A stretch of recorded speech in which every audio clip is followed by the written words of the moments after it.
The last time Canisius beat Syracuse in men's basketball, the year was 1975.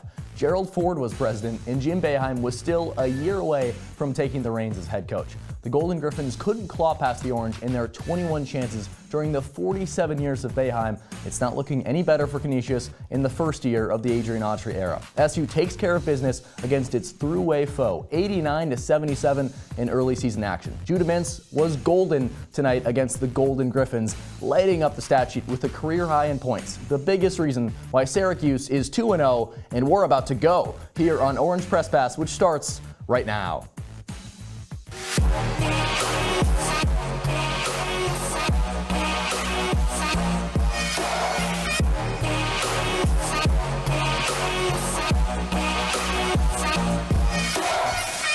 Welcome into the first Orange Press Pass of the men's basketball season. Boy, does that feel pretty good to say, guys. Alongside Brian Bridges and Mike Ostrowski, I'm Peter Elliott. For some SU fans, this one might have been a little too close for comfort, playing a team Canisius that has not beaten a Power 6 opponent this century. Still, a win is a win. The Orange never trailing in a 12-point W. Ryan, your first thought from this Orange win?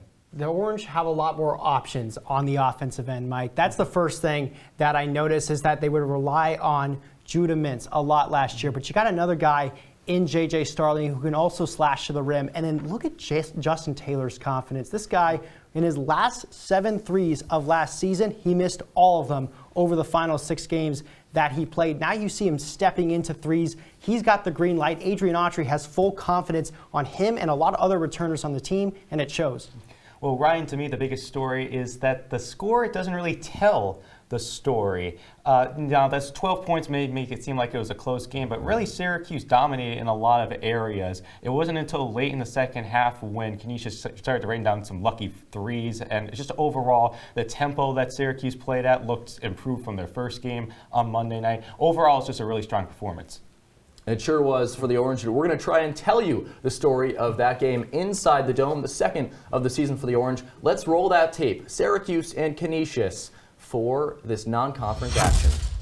First time these two teams have squared off since 2012, and Naheem McLeod, you're going to see this a lot this season, winning the tip from the get-go. The Orange controlling possession early on. How about J.J. Starling to Justin Taylor, lighting the lamp early on, one of his 2 3-pointers. Now later on here in the first half, though, it's Trey Dinkins driving. He was a thorn in Syracuse's side all game, the Golden Griffins' leading scorer. Back the other way, though, Quadir Copeland driving to the net. Thank you very much. How about that? The slam from the much-improved sophomore from last year. But the Golden Griffins, Ryan, they were just good all game. They were really good all game. They would battle down low, and then they made some really deep threes towards the end of this game, as you'll see. They really did. But how about Chris Bell saying, hey, you're too little, Canisius defender. Syracuse up 9 at the break. But Mike here, the defense on Canisius' part was strong all game.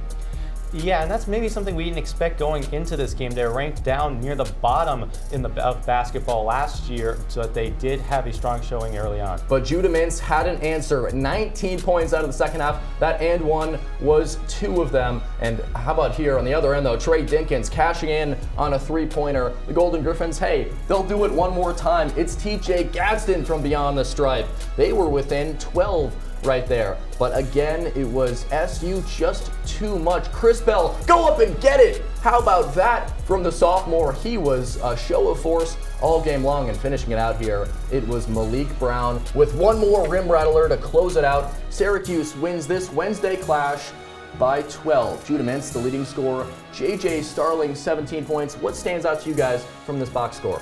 I mean, what stands out is the amount of 3-pointers that Canisius was able to pull in. Another guy that's not on this full screen that really did really well in this game was Justin Taylor. He was also a really great rebounder in this game. He's just a lot better. We mentioned the green light that this guy has, but anytime he gets to catch and shoot that ball, he's going to let it go, and he's looking much better in this season. You hit it there. JT looking like the big 3-point threat on the Orange this season. But I'm looking at the two guys that are on the screen. That backcourt, which is vastly improved from the first game. They only had a combined 8 baskets against New Hampshire. They had 8 each tonight.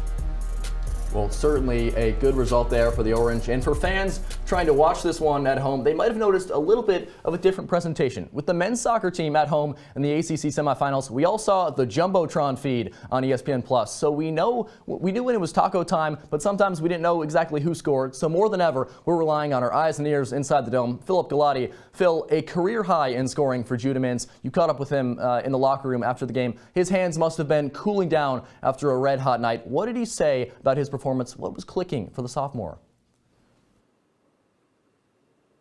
Well, what was clicking in that second half was he wasn't passive anymore. He said that first half was far too passive for his gameplay. So what did he do? He had a fire under his belly in the second. Just 12 minutes from the end, he put together that 10-0 drive all by himself. The 4-point play and then 2 straight 3-point plays, which, by the way, Syracuse was 5 for 12 from the charity stripe before then, and then he made all 3 of his and ones. Coach Autry stressed that he has the green light whenever he wants because this sophomore can ball.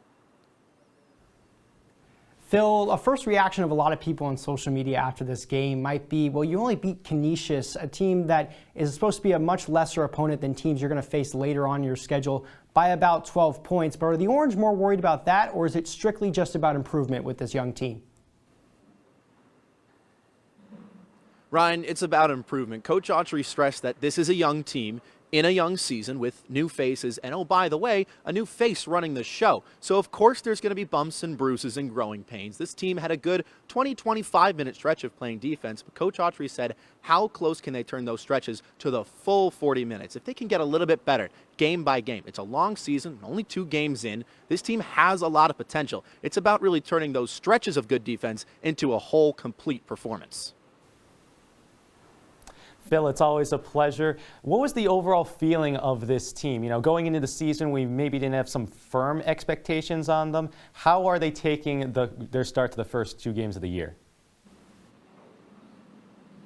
Well, Mike, first off, let me say you look absolutely great behind the desk back there. And look, this team is cautiously optimistic right now. You played 2 games in 2 days. Now you got about a week to rest before Colgate comes back to town. And Judah Mintz specifically said he's out for revenge against the Raiders. 0-2 in the last 2 against the in-state foe for Syracuse. So this team needs a little bit of rest. They need a little bit of time in the film room. What can they do better? Again, talked about turning those stretches of good defense into 40 minutes of a complete performance. But right now, more than anything, they need rest. They're content with where they are, but Coach Autry said this is a young team. They need to grow a little bit more. The big thing going forward, once they get that rest, is consistency. Can they do the right thing every time? Again, early in the season, young players, new coach, a lot to look forward to. Some growing pains, yes, and some concerns, sure, but a lot to look forward to is the key takeaway. Well, Philip, I'll echo that compliment you had for Mike as well as Ryan, and you especially look stunning inside the dome. So we'll say goodbye to you. Hopefully we should suit up against Colgate coming up, but we're going to head to our first break. Don't go anywhere. Plenty more to break down for this game. OPP is dribbling through the break.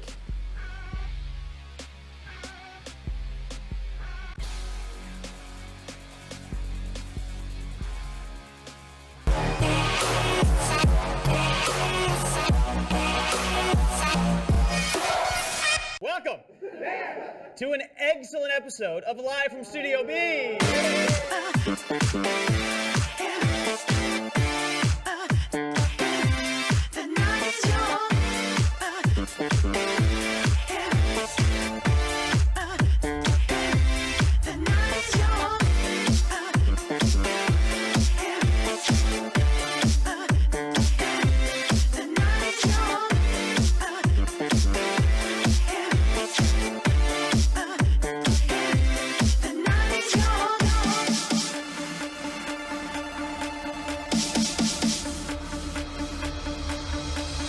Your definition of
Thanks for sticking with us on Orange Press Pass. I'm Peter Elliott alongside Ryan Bridges and Mike Ostrowski. Guys, we saw 8 members of this SU team out on the floor tonight. That's not something we saw too often last year under Jim Boeheim, and certainly not the substantial amount of minutes some of them played. So looking at this team and how Adrian Autry will coach, is he going to use his bench better than his predecessor did?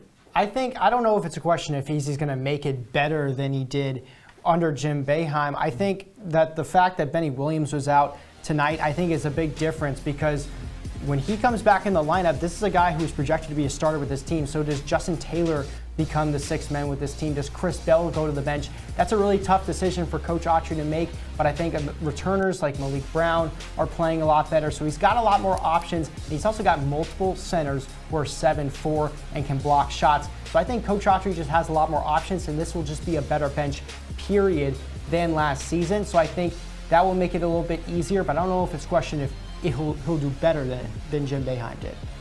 Well, I think the biggest thing, Ryan, is the confidence that Coach Autry has in his guys, because this is his own words. Everybody that steps on the floor, everyone has the green light to make a play. So if he has that kind of confidence in his bench to be called, whenever they're called upon to make plays, that's exactly what they're going to do. This is a very talented bunch. It's a group that Jim Boeheim called his best recruiting class last year in his final year. So to have that kind of high praise for these guys going into most of their sophomore years, that's something that they are going to ride with the rest of the way this year.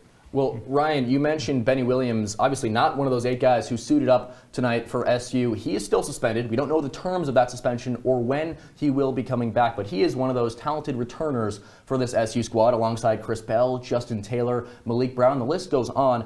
Mike, what returners have improved year over year for this Orange squad? Well, it's an obvious answer, but it needs to be said. Judah Mintz looks like a completely different guy than he was last year. The confidence is off the charts right now. He put up a team best 20 points in the opener, 26 more tonight, a career high, and just his overall style of play. He can be the playmaker, but he's also not afraid to be a bit of a distributor. J.J. Starling's also filled that role. But as far as Judah goes, he's played better on the back end. Just really every facet of play, no matter what you need out of him, he can do it. The biggest thing that these returners are going to bring is that experience. They saw Coach Autry on the bench last year. They were with him in that film room. They know what kind of guy that's going to be, and they know how to implement Coach Autry's system onto the other guys, the newer guys like Naheem McLeod and J.J. Starling and guys like that. They know how to be the leaders in that locker room, and I think you've seen Judah Mintz become a much more vocal leader, especially early on in this young season when there's a lot of new players just trying to figure out how to play with each other. Well, one of those guys we did not mention and is not currently on screen in this graphic is Quadir Copeland, who has impressed so many SU fans this season. He was someone who at Media Day, most players said was the most improved player year over year, so I certainly would highlight his performance so far in the season. He just does the dirty work. He's a player that fans certainly love. Well, moving to the newbies now here. Naheem McLeod, J.J. Starling, Kyle Koff, they round out a pretty impactful transfer class. I know Chance Westry, we don't know when we're going to see him due to injury, but still a talented group coming in to the 315. Ryan, what impact are these new guys having already? They have a lot of new impact, and I think the biggest thing that we've seen so far with this Orange team is the ability that J.J. Starling brings on the offensive end. He's just a really multifaceted guy. 7 assists and 7 rebounds for the Notre Dame transfer today, and you see the improvement that he brings to Judah Mintz on the offensive end. Judah really trusts him. He always said early on in the preseason that he really loves having Joe Girard, and he loved playing with Joe Girard, but J.J. Starling is just a whole nother animal, and he's a guy that fits Judah Mintz a lot better. He knows how to get to the cup, he knows how to slash, and then Naheem McLeod with 5 blocks today. Mike, that's really, really impressive and stuff. That's exactly where I'm going, Ryan. You know what I haven't thought of when I thought of Syracuse basketball recently?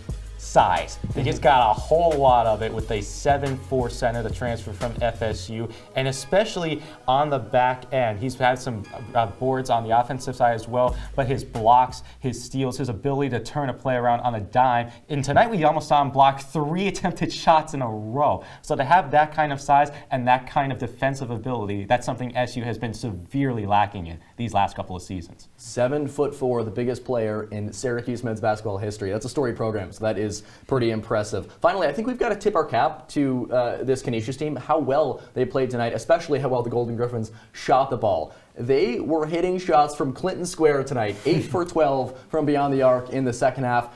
Three-point defense, that was a problem for Syracuse last year. But Mike, is it any better this year? I think by default it has to be a little bit better than what we've seen the last couple of years. And I'm not nearly as concerned just from what I saw. As you said, those shots were ridiculous that they were hitting. You could have had 5 Naheem McLeods trying to defend those shots, and they still would have landed. So I think in the future, especially this next game against Colgate, we'll really start to see if this three-point defense is going to take a step up from last year. You saw guys like Todd Savetsky just let the ball go from 30 feet, falling away, and the ball goes in. 8 for 13 from 3 in the second half is not the output that you're really going to want. But at the same time, these are really far shots. I also think the fact that they've gone to man is going to really help this three-point defense. A lot of times last year, other teams would throw the ball inside, then they kick it back out for a wide open 3. And you see the difference this season where guys like Justin Taylor, guys like Benny Williams, who's 6'9", their length is really going to bother guys, especially when they're all the way out in the arc, as opposed to being in the 2-3 zone and being closer down to the block. For the first time this season, we award our player of the game, and it might be the easiest choice of the season. Judah Mintz takes home the OPP hardware in a landslide decision from our voting committee. The sophomore reminding everyone why he was talented enough to test the draft waters after last season. Mintz chipped in 7 points in an unremarkable first half, but he imposed his will after the break, tallying 19 points during the second half takeover, at one point rattling off 10 consecutive points. It all adds up to a career high in scoring for Mintz, 26 points to go along with 4 assists and 3 rebounds. Judah Mintz, thanks for staying in Syracuse, and we hope you stick around as well on OPP as we head to our first break. But don't go anywhere. We're dusting off our crystal ball and envisioning what the rest of this season holds for SU. Orange Press Pass rolls on after this break.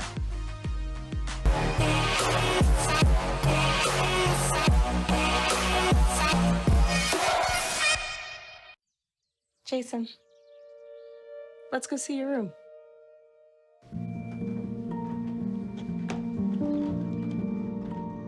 What do you think?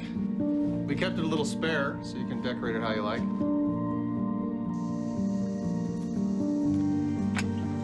Dinner! Go? Excellent. Soccer is fun. Yeah, I saw you guys out there. We're the family.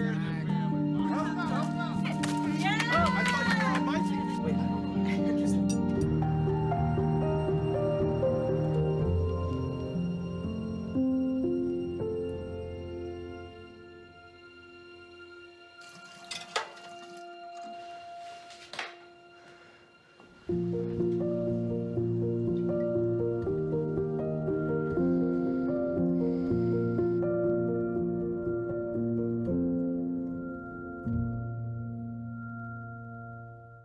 Jordan knows he shouldn't eat this entire bowl of nachos, but tonight he's earned that right. Because a few hours ago, in the middle of happy hour, he recognized a sign. Not from the gods or a bolt of lightning, but from a double heart, a kissy face, and a fourth ha in ha ha ha.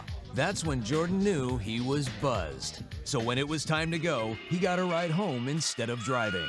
Be a legend like Jordan. Recognize your buzzed warning signs and get a ride home. Buzz driving is drunk driving. The black truck? Hey, Christina from accounting. Yeah, hi. Hey, I used to date a girl named Christina. Oh, really? Yeah, and then she dumped me for my best friend. You want to see some photos of them that I took? I don't. I thought we talked about this, buddy. Buzzed and overshared again? Yeah. Yeah. I'm gonna call a car. That's a smart idea. So yeah, I know, that's why I did it. Hey, you're gonna get back to the top of the mountain. Does that mean I'm gonna get back with Christina? No. Oh. No.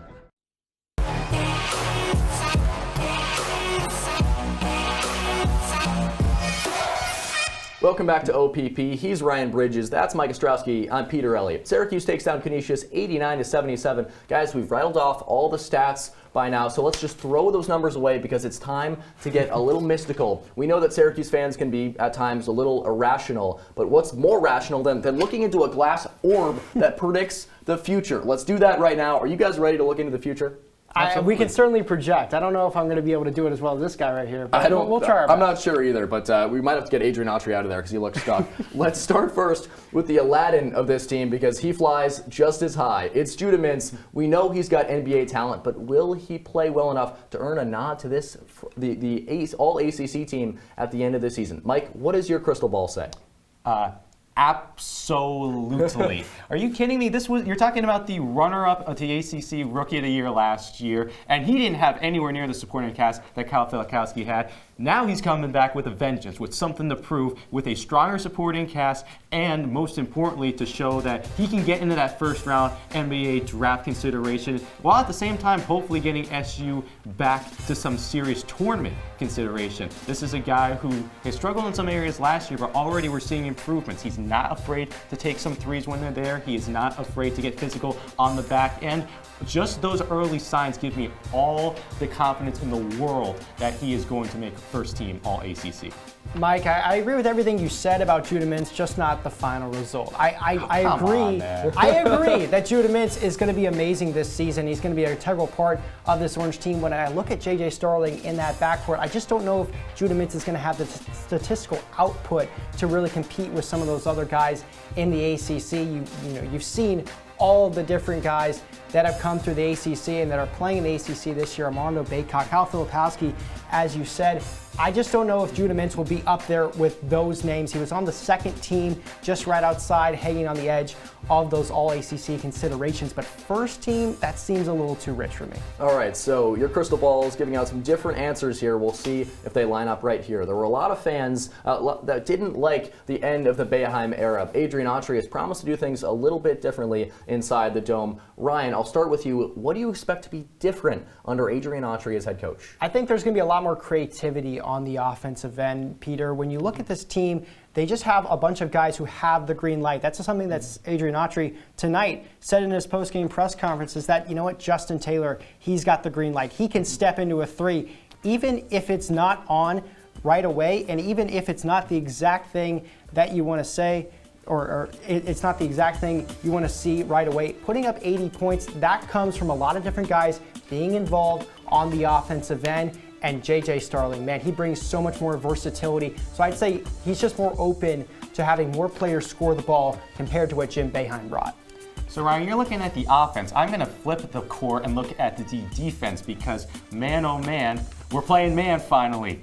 Who would have thought that Syracuse basketball would be playing some man defense? And you look at it now, the Orange have played some man, they've played some zone, but combining those two and getting the best of both worlds. They have the pieces to play zone. You haven't even seen all of them yet. We haven't seen what Benny Williams can do, an extra frame to add to that rotation. We haven't seen the freshman William Patterson, so there's even some more bodies that once they get mixed into the rotation, they can help contribute to the zone. And as far as man-to-man goes, you're going to play your best athletes in the man-to-man defense, but you don't have to play them all for 40 minutes a night like Jim Boeheim tried to do the last couple of years. Yeah. All right, I've got one more prompt for these two genies. I'm not sure about this guy, what he'll say, but you two, I wonder if you'll give an answer that a lot of SU fans want to hear yes to this question. Syracuse has not made the tournament in 2 seasons. That's an eternity here in Syracuse. So Mike, I'll start with you first. Our genie, will SU be dancing come March? No, I'm sorry. Oh. They will be in the NIT. It's postseason. It's something. That's something, but right? No, they're going to be just short of the NCAA tournament. They're going to be in the bubble talk, just going back to the last couple of years of Syracuse basketball. Always loved the late season push for the playoffs. And I think that's exactly what's going to happen this year. They've got some rough stretches in conference play. Really, their last 4 games, Notre Dame, Virginia Tech, then at Louisville and Clemson to close out the year. They've got to go on a hot streak to close things out, to have a shot at postseason play. And then also, I think they've got to win a game or two down in D.C. in the ACC tournament. I mean, I think that this Orange team is going to be a lot better this season, and that's why I think they can make it back to the NCAA tournament.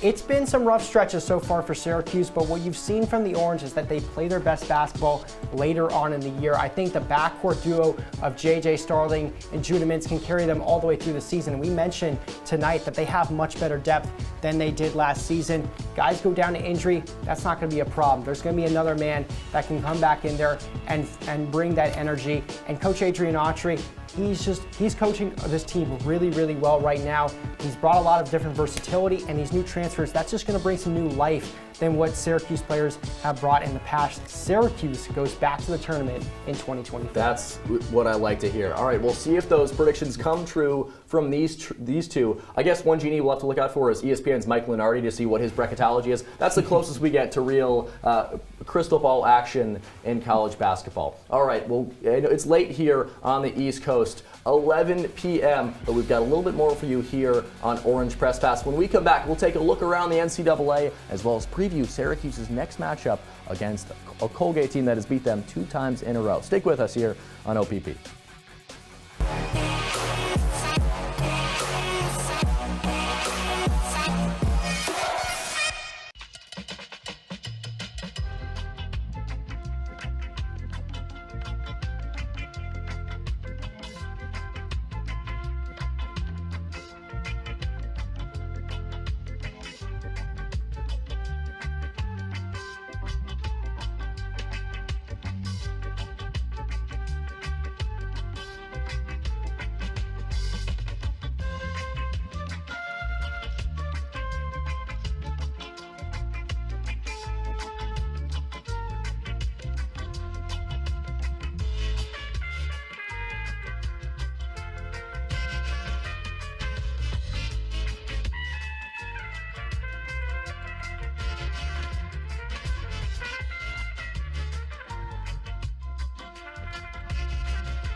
One in 3 adults has pre-diabetes. That means it could be you, your favorite brother, your other brother, you, your football buddy, your football buddy, you, your plumber, Breathe right into your foot. your plumber's masseuse, Yes.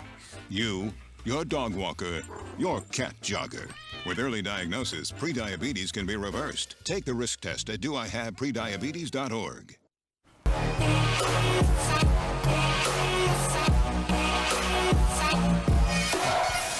Tying up the bow here on Orange Press Pass, you know our names by now. That's Ryan Bridges, Mike Ostrowski, I'm Peter Elliott. It is again late on this Wednesday night, but we've put away our crystal ball. Let's pull out our globe to look around the country at how the rest of the NCAA is doing in their games outside of the 315. Ryan, what game there stands out to you? I think Jackson State going up against USD is a pretty interesting one. University of San Diego, they're a really interesting basketball team. Got a lot of friends out there. I'm actually from San Diego myself. I love it. So, I mean, that's a long trip over for Jackson State. Not doing so hot right now, but they've got some time to come back. Well, you have to look at the ranked team, FAU, coming off an improbable run deep into March last year. They're starting the season off strong. I do also have to look at future ACC member SMU with a dominating first win of the season. I think they're a team that could surprise some people. They're in a weaker basketball conference. But as always, there are auto bids. Well, you mentioned FIU there. Syracuse fans certainly hoping that the Orange can mirror how the Owls advanced in March. But let's look ahead to the next game because they might have to win it if they want to be dancing come March. They've got Colgate up next. 2 straight losses for the Orange. Ryan, this is a tough game for this SU squad. Yeah, it's a really tough game for this SU squad, and one that they've lost the last 2 years and last season. 19 threes that the Raiders put up against the Orange. We saw the Orange allow a lot of long three-pointers today. They cannot do that next week against a really good shooting team. And I'm going to give the same ultimatum. Stop the 3 or you're not going to win this game. Simple as that. And Mike, I've heard you say that this could be the biggest game of the season for the Orange. I don't think you're wrong with that. But after Colgate, it gets even tougher for the Orange. That Maui Invitational, LSU, and then you're at Virginia. That's tough to look ahead. But let's look in the present right now. Ryan, your final thought from tonight's win over Canisius. My final thought from today's win is it's not by how much you win. So don't really focus on the scoreline with this one. There's a lot of things that can be improved on from this season. And I think that's the key thing that Adrian Autry said from this game is that there's a lot of things that they can do better, but they can fix them. That's the important part. Well, Peter stole my thunder a bit. Colgate is the game of the year for SU. Yes, it is. Not Because LSU, not Tennessee. It will tell you exactly what this team is going to be. If they can win a game that they really should win, then they will go on to do great things this year. Well, we'll see how they do next Tuesday. But for now, Peter Elliott, Ryan Bridges, Mike Ostrowski, thanks for joining us on OPP.